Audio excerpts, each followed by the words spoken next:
we're back for the second installment of Esther 1. Father God, I just pray that, Lord, again, will you use me? Will you speak truth from me?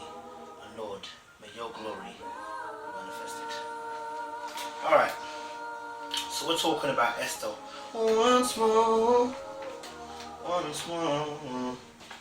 Esther 1. And we stopped on basically verse 6. Starts with verse 6. So I'll recap what we talked about. We spoke about the fact that 3 and 7 are mentioned in the Bible. 3 years, or it was the third year of his reign when Xerxes put on this lovely banquet for the people, great and small. It was on the 7th day. It was for 7 days that this banquet was flowing for. And if you realize as well that God also does feasts. And he said the feast of unleavened bread and a couple other feasts that I don't really know about too tough in the Jewish calendars. They did it for 7 days.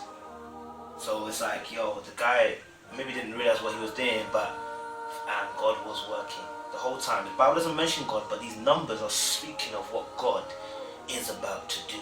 So let's focus on verse 6. I'll read that to verse 10 roughly about. It says, Where were white, green and blue hangings fastened with cords of fine linen and purple to silver rings and pillars of marble. The beds were of gold and silver upon a pavement of red and blue and white and black marble. They gave them drink in the vessels of gold, the vessels being diverse from one another, and royal wine in abundance, according to the state of the king. And the drinking was according to the law. None did compel. For so the king had appointed to all the officers of his house that they should do according to every man's pleasure. Also Vashti, the queen, made a feast for the women in the royal house, which belonged to the king Xerxes. And on the 7th day, when the heart of the king was merry with wine, commanded Mehuman, Bithza, Harbona, Bigva, and Agbagfa, Zephyr, and Carcass, the 7 chamberlains that served in the presence of Xerxes the king, to bring Vashti the queen before the king with the crown royal, to show the people and the princess her beauty, for she was fair to look upon. Okay. So verse 6, I don't want to waste a verse here, we should attack every verse. It says here, wear white, green and blue hangings, fastened with cords of fine linen, purple, silver, rings of pillar of marble, beds of gold, silver upon a pavement of red and blue and white and black and marble. Now, when it's mentioning about the fact that it's mentioning all these colours, I thought to myself, okay, well obviously man's got a keen eye for detail. Man obviously wants to make sure that everyone sees just how beautiful, because the guy is obviously, like I said, the guy likes nice things. So therefore, with all these colours floating around, it's a live party. The party is lit, yo. Like, you probably want to be at this party. Like, it's probably the party of the year, Project X, before Project X even came out. So, you know, it mentions here all the colours, but then I thought to myself, some of the colours here, like, you know, the green and the blue and the purple, the silver and the gold and the red, I realised that these are some of the colours that God uses in his tabernacle in the Old Testament. Especially blue, red.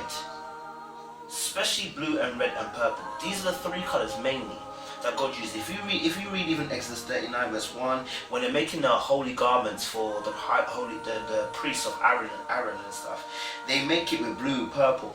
When he's making his tabernacle, he says, I want robes of blue, I want robes of scarlet.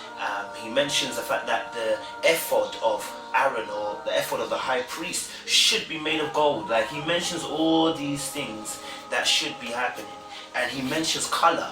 Why does he mention color? I'm still not sure, but I think color is emotive. Plus, I believe that God is always trying to replicate, or I should say, he mirrors on earth what he has in heaven. So when he made a tabernacle, it actually mirrored what was in heaven. The mercy seat, the inner, the outer court, and then the inner court. I mean, the inner, the holy of holies, where the high priest go sacrifice blood. Then the outer court, then the inner court, and then the outer court. He made that same way, in the same representation of what was probably in heaven, or how we have to, well, I don't want to go that's too deep, let me not go too deep, but there's a reason why. But yeah, so the colors are, one, emotive. All colors bring an emotion to you. So when you see these colors, they bring out an emotion. If you see all these bright colors at the rave, you are going to be excited. It's about bringing that excitement out to the people who are there. I told you, this guy's all about vanity. He wants to make sure he's throwing the lickest party of the year. So he wants to show everybody, yo, I've got all the colors. Because let me tell you something as well, to get these type of colors as well, it's not cheap. Again, it's showing again his riches and his power and his ability to be able to draw upon that to create the party of the century, yo. And so he's got those colors. But I also believe that because God is in it and God's working, that there's a mirror of what God has always said, which is that he always talks about the colors of red, blue, gold, and purple and silver. He mentioned these colors, especially in the Old Testament, when he's talking about making the robes and making the tabernacles and making anything like that he is going to be represented by.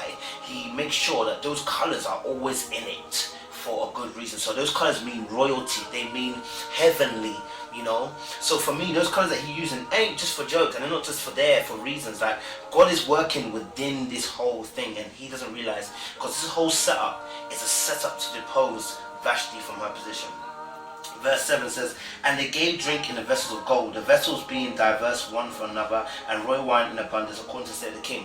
This is also very similar to what happened in Daniel when, I think it's Belshazzar, or the son of Nebuchadnezzar, whatever, basically. He also made sure that the wine that they were drinking was in gold cups. Like, the gold represents, again, high quality. It represents something that's not perishable, something that is sustainable, something that's durable, something that is expensive. So when he's having it in these cups, look, he's saying that he's giving drink to everybody in vessels of gold. Again, it's about vanity. It's about showing that, I've got the power and the resources to draw upon and make this party lit. Because imagine you went to a party and the cup was gold. Black people would just be stealing. Everybody be stealing. I'm not saying black, that's stereotypical. Everybody be stealing, bruv. Do you get me? If you got a gold cup, bruv, we'd all be stealing, bruv. You get what I'm saying? So that's how powerful this guy is. He can draw upon that. But it says also later on, it says, and royal wine in abundance according to the state of the king. So the king has ordered that there'll be wine in abundance flowing. Let me tell you something. As we know from Raven, people just drink in the flowing. And it's to create a buzz and an atmosphere that allows people to relax and just be free. But when you have a lot of drink like this, I'm thinking, because he's saying that it's a free bar. Imagine you had a free bar rave. We really have people by the end of the rave, lad. So imagine if now, verse 9 says, also Vashti the queen made a feast for women in the royal house, which belonged to the king Xerxes. I'm still confounded as to why she was having a party at the same time. I would have thought with the kind of guy that he was, he'd want her sitting next to her. He'd want her sitting next to him and just being where he is. I don't know, maybe that's something that somebody else can pick up on. But on the 7th day, when the heart of the king was merry with wine, he commanded Mahum, Bipha, Harbona, Bigtha, and Abagtha, Zephyr, and Carcass, the 7 chamberlains that served in the presence of Xerxes the king. Again, I want to pick up on the number 7 here. He has 7 chamberlains. Why did he have 7 chamberlains? Well, the number of totality, perfection, abundance. He had an abundance of servants. He had an abundance of people who were at his will and whim. He had abundance. On the 7th day we're on now. So the banquet's been going on, 7th day now. He is merry. Okay? So remember, the banquet's been going for 7 days. Ooh, that came to me just now. Okay, so I've never understood why Vashti would have reacted the way she reacted. But if the banquet's been going for 7 days, and for 7 days he's done what he's done previously, 6 days beforehand he's done what he's been doing, which is showing her off, giving her time to people, blood. By the 7th day you might be pissed off a bit too. Excuse my language. I was trying to think, why did she get annoyed? But if for 7 days you've been, remember 180 days he's showing his splendor. Now on the 7th day of the banquet, if he's done this, what he's because we know later on he says to bring Vashti the queen before the king with a crown royal, so he can show people that show the people and the princess that her beauty, she was fair to look upon. So he wants to show off like a trophy. But if you've done that 6 nights in a row, blood, you might be tired by the 7th. You need a break. She's obviously reached her breaking point. She's done it 6 nights in a row. She don't want to do it for 7th night, blood. Do you know what I'm saying? I always wondered why she was disobedient, but that just came to me. So 7 days you've been doing that banquet thing. You don't want to do it on the 7th day. You're probably tired by the 7th day. That was her breaking point. That was her point of coming to, I'm finished. That was her, I'm complete, I am done. I am finished. It's my time to rest. Like God rests on the 7th day. It's my time to rest. It just came to me. Cheers. But yeah.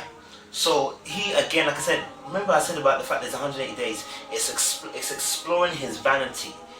His need to show that he is powerful. His need to show that he's got the most beautiful things in the world. Hence why the colours. To show the people that he's got everything in abundance. Why the gold couplets.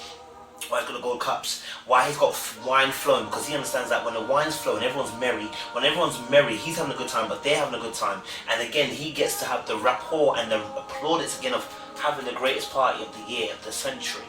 It's all about him. It's all about him.